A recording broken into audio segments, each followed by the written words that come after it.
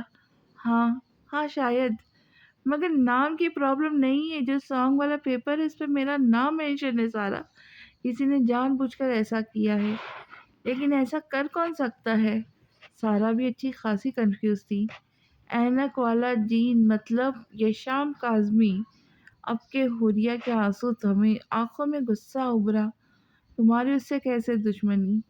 دشمنی نہیں تھی، اب ہوں گی۔ جب میں پیپر کر چکی تھی تو وہ مجھ سے ٹکرایا تھا، سارے پیپرز ہوا میں اڑے تھے، مگر مجھے لگا یہ اتفاقاً ہے، مگر نہیں، اس نے یہ سب جان بوجھ کر کیا۔ ہاں اس نے میرا پیپر چینج کیا، میں اسے چھوڑوں گی نہیں۔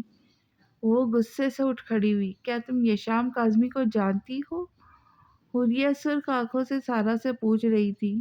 ہاں وہ سون حویلی میں رہتا ہے، سارا نے مختصر جواب دیا، مگر اسے کوئی بات سمجھ نہیں آ رہی تھی کہ وہ کیا کریں گی۔ یہ سون حویلی کہاں ہے اب؟ بہت فیمس ہے یار، گوگل پر سرچ کرو آ جائیں گی۔ وہ موبائل کی اسکرین پر تیز تیز نظر انگلیاں چلا رہی تھی۔ وہاں سے اس نے سون حویلی کی لوکیشن نکالی۔ وہ حوریہ سکندر تھی، اپنی ناکامی پر رو تو سکتی تھی، مگر بیٹھ کر ماتم نہیں منا سکتی تھی۔ قسمت پر نہیں چھوڑیں گی وہ کچھ بھی، وہ اپنا حق اس کے گلے سے بھی کھینچ کر نکالیں گی۔ وہ اپنے تھپڑ کا بدلہ تھپڑ مار کر لیتا تو شاید وہ اسے کچھ نہ کہتی، مگر وہ اس کے خواب ٹوٹنے کا باعث بنا تھا۔ شام ڈھل چکی تھی، رات کا اندھیرا پھیل رہا تھا۔ سوری سارا، میں نے تمہیں ڈسٹرب کیا، تم جاؤ، آج کی رات میں افسوس کروں گی، پھر ساری زندگی۔ وہ اینک والا جین، اگر آنکھوں سے آگ برستی ہوتی تو حوریہ اب تک سب کچھ جلا چکی ہوتی۔ رات کے 10 بج رہے تھے، ٹھنڈ کی شدت رگ پے میں صلاحیت کر رہی تھی۔ سوئمنگ پول کا پانی برف کے مانند لگ رہا تھا، مگر وہ 1 گھنٹے سے اس پانی میں سوئم کر رہا تھا۔ سوئمنگ پول کے کنارے پر کھڑا باسل ٹھنڈ سے کانپ رہا تھا۔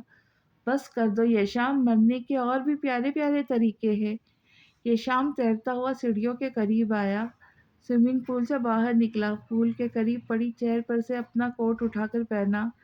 میں تمہیں کیسے بتاؤں باسل کہ آج تیرا یار کتنا خوش ہے؟ تمہیں پتہ ہے آج وہ لڑکی اپنے باپ سے پیٹ پیٹ کر نڈال ہو چکی ہوگی، ماں نے کھانا دینا بند کر دیا ہوگا، بھائی نے بھی مارا ہوگا، اف کاش یہ سب لائیو دیکھ پاتا۔ وہ سوچ سوچ کر خوش ہو رہا تھا۔ باسل کے چہرے کے تاثرات سپاٹ تھے۔ تم کیوں سکتے میں ہو؟ تم نے بہت غلط کیا یشام۔ اف یار، وہ اسی لائق ہی تھی، آؤ کھانا کھاتے ہیں۔ ڈریس چینج کر کے وہ دونوں ٹیریس پہ آئے۔ ٹیریس پہ بہت ہی ٹھنڈی، اتنی ٹھنڈ میں کوئی پاگل ہی ٹیریس پہ ڈنر کر سکتا، اور یشام واقعی پاگل تھا، جس کے چکر میں باسل کو ڈسکاؤنٹ میں یہ سزا مل جایا کرتی تھی۔ ملازمہ نے ٹیریس پر ٹیبل سیٹ کی۔ یشام کے کہنے کے مطابق ٹیبل پہ ڈرنک آ چکی تھی۔ یشام نے ٹیبل پر کچھ کینڈل جلائی تو باسل شاہ آج یشام کاظمی اسی خوشی میں تمہارے ساتھ کینڈل نائٹ ڈنر کرے گا۔ باسل کا بس نہیں چل رہا تھا، وہ ٹیرس سے کود کر اپنی جان دے دے۔ چل اب چیئر پہ بیٹھ، یشام کی آواز اچانک بلند ہوئی۔ باسل ساکن رہ گیا۔ یار میں نے کہا چیئر پہ بیٹھ، یار یہ ٹھنڈی ہوں گی۔ باسل نے واقعی سچ کہا تھا۔ میں نے کہا بیٹھو یہاں۔ یشام نے اپنی اینک اتار کر میز پر رکھی۔ بمشکل باسل چیئر پہ بیٹھا، بیچارے کو کیا کیا جھیلنا پڑے گا۔ چل میں اب تجھے پرپوز کروں گا اور تو شرمانا۔ کیا؟ یشام کا دماغ اپنی جگہ سے ہل چکا ہے، باسل نے بے بسی سے سوچا۔ یشام نے میز پر سے پھولوں کا گلدستہ اٹھا کر باسل کی جانب بڑھا، جسے باسل نے چپ چاپ لے لیا۔ یشام نے کھینچ کر تھپڑ اس کے گال پر رسید کیا اور اگلے ہی پل اس کے ہاتھ سے وہ گلدستہ چھین لیا۔ اب کیا ہوا یشام کے بچے؟ باسل نے غصے سے دانت پیستے کہا۔ گدھے، گلدستہ لے لیا، بس شرمائے گا تیرا باپ؟ میں نے کہا نا میں تجھے پرپوز کروں گا اور تو شرمائے گا۔ یار میں نہیں بیٹھ رہا، ادھر تیرا دماغ خراب ہو گیا، پاگلوں جیسی حرکتیں کر رہا ہے تو۔